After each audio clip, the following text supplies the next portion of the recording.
बहुत अच्छी मूवी थी. धनुष का कैरेक्टर वाज रियली गुड, कृति का character was really good, and overall the movie plays with your mind and psychology, but it was really good. And the character development was really good throughout the movie. गाने भी काफ़ी अच्छे लगे, acting भी काफ़ी अच्छी, तो मुझे ऐसा कहीं नहीं लगा कि मूवी में कुछ बोरिंग है. बहुत डायरेक्ट फिल्म है, फोर्स्ड इमोशन है, फोर्स्ड ड्रामा है. 2 घंटे 40-45 मिनट का स्क्रीन टाइम है. अगर आप इसको बहुत ऑनेस्टली पूछोगे तो कम से कम 30-35 मिनट ये फिल्म छोटी हो सकती थी. हर सीन ड्रैग्ड है. अगर आपने सैयारा ये सब देखी तो उससे तो ये तो देखनी चाहिए फिर आपको. ऐसे ही मतलब कुछ अलग देखने को मिलेगा. जो एक्सपेक्ट करके आ रहे हो उससे तो बहुत ही डिफरेंट है मूवी. बहुत अच्छी movie.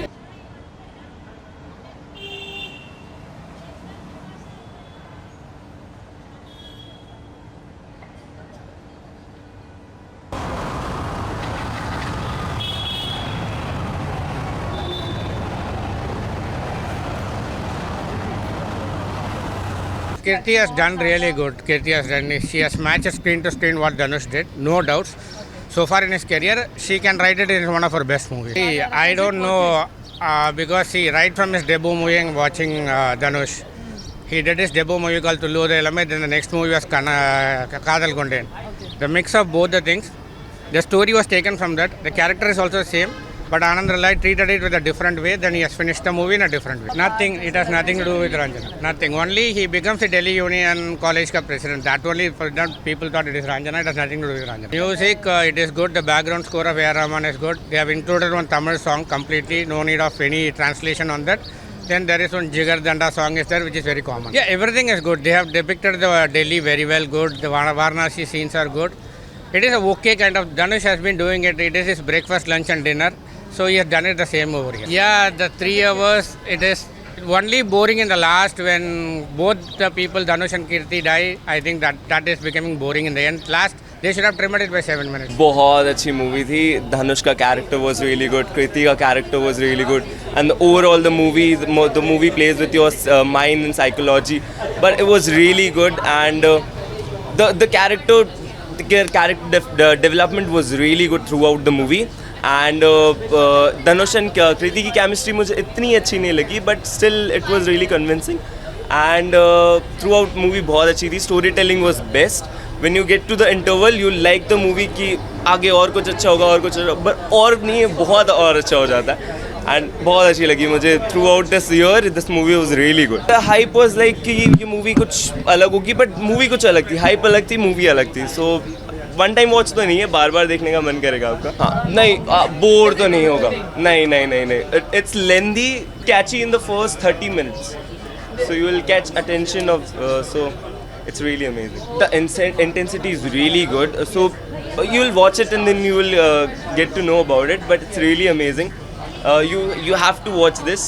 It's a 5 out of 4, 4 out of 5. Solid rating. The music was really good. The A.R. Rahman's composure and Arijit Singh on. So it has to be good. The cinematography was good and the direction was really good. The storytelling was really good throughout the movie. So you have to watch it. Out of 5, solid 4. अगर आपने सैयारा ये सब देखी तो उससे तो ये तो देखनी चाहिए फिर आपको. ऐसे ही मतलब कुछ अलग देखने को मिलेगा. जो एक्सपेक्ट करके आ रहे हो उससे तो बहुत ही डिफरेंट है मूवी. बहुत अच्छी मूवी. क्रॉस करनी चाहिए क्योंकि मैंने देखी है. बहुत अच्छी मूवी है. मुझे दोनों की केमिस्ट्री काफ़ी अच्छी लगी. दोनों ही एक दूसरे को कहीं ना कहीं बहुत पसंद करने लगते हैं. जैसे फिल्म स्टार्टिंग होती है, उनकी स्टोरी और एंडिंग जो होती है, काफ़ी दोनों को एक दूसरे को चाहने लगते हैं और पसंद भी करने लगते हैं. गाने काफ़ी अच्छे. ये थोड़ी कंपटीशन की बात है. ये पब्लिक के ऊपर डिपेंड करती है. जो जैसी पब्लिक हो, जैसे लोगों को जो पसंद आता है उसके ऊपर डिपेंड करती है. बाकी आगे कितनी जाएगी, बाकी मुझे तो काफ़ी अच्छी लगी. ये मैं नहीं कह सकता एक्चुअली. बाकी मुझे पसंद आई. 5 स्टार. मुझे कुछ अच्छी नहीं लगी पिक्चर. थोड़ी डल मूवी है. अच्छा. क्योंकि इतना अच्छा डायरेक्टर है आनंद राय, उसकी बहुत सारी पिक्चर अच्छी आई है जी. तो उसमें हमको निराश कर दिया है पिक्चर में. अच्छा. क्योंकि स्टोरी बहुत कॉम्प्लिकेटेड है, समझ में नहीं आ रही है ऐसा. अच्छा. और डायरेक्शन भी वीक है ऐसा. वही तेरे इसके में जो होता है वो प्यार जो होता है दो साइड से होता है. One side story, one side love है जी. वो भी समझ में नहीं आ रहा. वो दूसरे से शादी भी करती है, बच्चा भी करता है. सब बहुत कॉम्प्लिकेटेड. क्या उसका मीनिंगलेस है. उसको ब्लड कैंसर है फिर भी डिलीवरी होती है, सब पॉसिबल कैसा होता है? ऐसे बहुत है सीन। ये जो धनुष जो था ना उसमें, धनुष का इस पर कोई एक्सप्रेशन कुछ है ही नहीं एक्टिंग में, इसके लिए वो अच्छा नहीं लगा हमको। तो खाली कृति सेनन ओके है, ठीक है, इतना कुछ खास नहीं है एक्चुअली। इतना अच्छा AR रहमान का म्यूजिक होना चाहिए है, इतने अच्छे आर्टिस्ट है AR रहमान और अरिजीत सिंह सिंगर है, फिर भी गाने वगैरह है, फिर भी पिक्चर टोटली फ्लॉप है, नहीं जम रही है। नहीं, धनुष के चेहरे पे कोई हाव भाव ही नहीं है एक्टिंग का, लगता ही नहीं है हीरो रफ है टफ है, किसी में भी जम नहीं रहा। ये पिक्चर कोई नहीं देखा तो भी अच्छा है, मैं तो ऑडियंस को बोल रहा हूँ, इतना अच्छा नहीं है मूवी। मेरा एक तो सबसे बड़ी बात है 3 घंटे की मूवी, एडिटिंग जरूरी थी। 2 घंटे की मूवी होती है तो अच्छे भी लगती है, तो 3 घंटे की मूवी कोई देखता नहीं आजकल, एक ही स्टार। मुझे थोड़ी मायूसी हुई, इतनी पसंद नहीं आई, क्योंकि आनंद राय इन्होंने पहले राजना मूवी बनाई थी और हैप्पी भाग जाएगी, शुभ मंगल ज़्यादा सावधान, तन्नो वेट्स मनु रिटर्न्स, तो उनसे बहुत अपेक्षाएं थी। कहीं ना कहीं मुझे हिमांशु और नीरज का जो स्टोरी है बहुत ही ज़्यादा स्कैटर्ड लगी और स्क्रीन प्ले भी बहुत ही ज़्यादा इतना बिखरा हुआ है कम्प्लीटली, फर्स्ट हाफ हो या सेकेंड हाफ हो, first of all it is very slow paced and then second half में लगता है कि शायद it will pick up, but वो इतना कंफ्यूजिंग स्क्रीन प्ले है, कुछ समझ में नहीं आता है कि क्या पोर्ट्रे करना चाहते हैं। AR रहमान का म्यूज़िक अच्छा है बट और अच्छा हो सकता था जितना उनसे अपेक्षाएं थी। 1-2 गाने अच्छे हैं बहुत, अरिजीत सिंह के गाने, हाँ।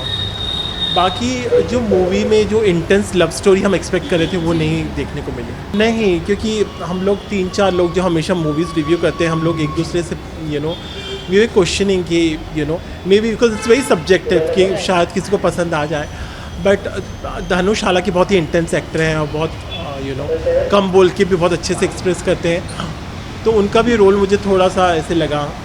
और उसके साथ साथ मुझे लगा कि जो एक्ट्रेस है कृति सेनन, वो उनका बहुत ज़्यादा फ्लैम्बॉयंट रोल था, she drinks and smokes and all, तो वो थोड़ा सा ऑडियंस को वो पेयर भी थोड़ी सी मिसमैच लगेगी, उनकी जो केमिस्ट्री है। उसके साथ साथ कुछ सीन्स बहुत अच्छे हैं, कुछ सीन्स बहुत ही रैंडम है which could have been edited, so editing बहुत ज़्यादा ज़रूरी थी। आज की डेट में कौन 3 घंटे की मूवी देखता है? We have been giving feedback to all the directors पर कि 2-2.25 से ज़्यादा की मूवी मत रखिए। अगर मूवी का बहुत ही ज़्यादा स्ट्रॉन्ग कंटेंट है तो ही वो 2.25-3 घंटे या 3 घंटे की होनी चाहिए, तो वहाँ पे बहुत मायूसी हुई। तो हेमल और प्रकाश की एडिटिंग शार्प नहीं थी, सिनेमेटोग्राफी अच्छी है तुषार और विशाल की, डायरेक्शन भी और अच्छा हो सकता था आनंद राय का, स्टोरी और स्क्रीन पे बहुत स्कैटर्ड है जैसे मैंने कहा। AR रहमान का म्यूज़िक अच्छा है, but overall I was kind of disillusioned and disgruntled with the overall movie. I go with 2 stars with a heavy heart, क्योंकि इससे पहले रांझना मूवी देखी है और शमिताभ मूवी में बहुत अच्छा रोल था धनुष का, तो उस तरह से थोड़ी मायूसी हुई। वो लोगों को इसलिए कहा कि 1 साइडेड लव ऐसे होगा, बट आगे जाके स्क्रीन पे इतना कंफ्यूजिंग हो गया कि वो कुछ समझ में नहीं आया। मैंने किसी से बात की, उन्होंने बोला कि तमिल मूवी कोई आई थी 2002 में, वो 2 तमिल मूवीज़ फर्स्ट हाफ में, पहला हाफ वो मूवी का है, दूसरा जिसमें वो एयरफोर्स के ऑफिसर बनते हैं। तो अगर आपने ऐसे किया है, there should be innovation, there should be creativity. Bollywood को कुछ देखना पड़ेगा, रीमेक 2 मूवीज़ को क्लब करके बोल रहे हैं मूवी बना दी, तो कुछ समझ में नहीं आया। काफ़ी बोरिंग, पुअर, पथेटिक, हॉरिबल, बकवास और वाहियात। देखिए ट्रेलर बहुत अच्छा था, ट्रेलर से एक्सपेक्टेशन मेरी काफ़ी हाई थी। मुझे लग रहा था एक जो जिल्टेड लवर, एक जो टूटी हुई लव स्टोरी होती है वो देखने को मिलेगी और बहुत ही ज़्यादा दर्द भरी बात होगी इस पूरी फिल्म में और इम्पैक्ट छोड़ेगी। कभी कभी कुछ फिल्में अगर आपने वो महसूस नहीं किया होता किसी का दर्द, तब भी आप पे वो इम्पैक्ट छोड़ देती है। यहाँ पर वैसा नहीं है, बहुत डायरेक्ट फिल्म है, फोर्स्ड इमोशन है, फोर्स्ड ड्रामा है। 2 घंटे 40-45 मिनट का स्क्रीन टाइम है। अगर आप इसको बहुत ऑनेस्टली पूछोगे तो कम से कम 30-35 मिनट ये फिल्म छोटी हो सकती थी। हर सीन ड्रैग्ड है। देखिए आनंद राय जी की मैं बहुत रिस्पेक्ट करता हूँ, तो जब मैं अगर फिल्म के बारे में इतना हार्श और नेगेटिव ओपिनियन दे रहा हूँ तो मैं बताना चाह रहा हूँ कि मैं उनकी बहुत रिस्पेक्ट करता हूँ and he is a fantastic film maker. और उससे भी ज़्यादा मैं उनसे मिला हूँ, वो बहुत अच्छे इंसान भी है, ठीक है। पर अब ऐसा है कि यहाँ पे जो उन्होंने मेरे सामने प्रेजेंट किया, मैं उसी के बारे में बात कर सकता हूँ। बॉक्स ऑफिस पे कितना भी कमाए मुझे उससे कोई मतलब नहीं है, ठीक है। मेरे उनसे कोई पर्सनल संबंध नहीं है, तो मैं अपना बहुत एक ऑनेस्ट फीडबैक दे रहा हूँ। आनंद राय जी, आप प्लीज़ समझिए कि आपकी जो राइटिंग टीम है, जो आपकी एक्टर्स की भी टीम है, आपको उसमें थोड़ा सा एक ब्रीदर डालने की ज़रूरत है। सेम राइटिंग टीम है आपकी, सेम सेट ऑफ एक्टर्स को आप लेके चल रहे हो, सेम टाइप की एक थोड़ी सी रिवॉल्विंग थीम के अराउंड फिल्में बना रहे हो, कब तक? ठीक है, अगर आप देखोगे यहाँ पे धनुष का भी जो कैरेक्टर है वो बहुत सारी चीज़ों से इंस्पायर्ड है, कुछ उनकी पुरानी ही तमिल फिल्मों से इंस्पायर्ड है। आप फर्स्ट हाफ देखोगे तो धनुष का कैरेक्टर जो रहना तेरे दिल में के मैडी से बहुत वो लग रहा है उसमें। उनका जो दोस्त है वो ब्रिजेश हिरजी से बहुत इंस्पायर्ड लग रहा है। उनके जो फादर है प्रकाश राज, वो कहीं ना कहीं रहना है तेरे दिल में कि अनुपम खेर की उनमें झलक दिख रही है। एंड में जो है एक सीक्वेंस आता है सॉफ्ट टाइप का, जहाँ पे कैरेक्टर्स का एंड हो रहा है, वहाँ पे एक उनका प्यारा सा मोमेंट वाला एक सॉफ्ट म्यूजिकल पीस आ रहा है। वो आपको क्लियर कट बता रहा हूँ, अगर कोई भी फिल्मों का दीवाना होगा भारत में, वो देख के बता देगा कि ये रॉकस्टार फिल्म है। जो एंड में रणबीर कपूर और नरगिस फाकरी का एक सीक्वेंस है, हाँ, जहाँ पे वो दोनों कह रहे हैं कि अब अपन कहीं और मिलेंगे, वो जो उनका सब खत्म होने के बाद जो एक आता है उसकी झलक है। तो यहाँ पे आप क्या कर रहे हो, यहाँ पे या तो बहुत ही लेथार्जिक लेजी राइटिंग है, यहाँ पे या तो आपने ऑडियंस की सेंसिबिलिटी को बहुत ही हल्के में ले लिया है, या अपने आप को बहुत ही ज़्यादा स्मार्ट समझ लिया है कि we can cover up these things.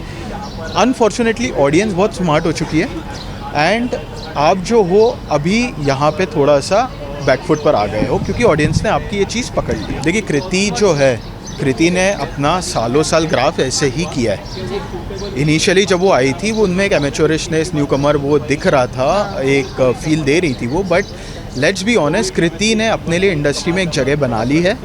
कृति ने अपनी इंडस्ट्री में जो जगह बनाई है वो प्योरली अपने परफॉर्मेंस हार्डवर्क की वजह से बनाई है। इस तेरे इश्क में फिल्म की मुझे सबसे पेनफुल बात जो लग रही है वो उसकी स्टोरी नहीं है, बट ये पेनफुल बात मुझे लग रही है कृति सनोन के लिए, क्योंकि शायद से उन्होंने अपने करियर का बेस्ट परफॉर्मेंस दिया है, सबसे हार्ड हिटिंग परफॉर्मेंस दिया है, पर फिल्म ही इतनी वीक है, फिल्म इतनी डिसअपॉइंटिंग है कि वहाँ पे आपके परफॉर्मेंस को शायद से नोटिस ज़्यादा नहीं किया जाएगा। वो गिने चुने जिन्होंने फिल्म देखी है, जो इंडस्ट्री के लोग हैं, वो ही समझ पाएंगे, बट ओवरऑल जो है जब ऑडियंस ही इग्नोर करने वाली फिल्म को, तो कहीं ना कहीं आप भी उतना नोटिस नहीं हो। रंजना का रेफरेंस बस यही लगा कि आनंद एल राय जो है, उन्होंने कलर येलो प्रोडक्शन ब्रांड के अंडर जो है अपनी टीम सेट जो कर लिया है, उनको सोच लिया है कि किसी ना किसी तरीके से इस फिल्म अपनी हर फिल्म में घुसेड़ा जाए। इस फिल्म में अगर मैं बताऊं, ज़ीशान अयूब जो है एक्टर, उनका जो कैरेक्टर दिखाया गया है, जिन्होंने स्क्रीन के 10-12 मिनट ले लिए, उसकी कोई ज़रूरत ही नहीं थी। अननेसेसरी फोर्स ड्रामा, पथेटिक उनका जो अवतार है, जो कैरेक्टर है, पंडित वो कहीं से लगते नहीं है ना।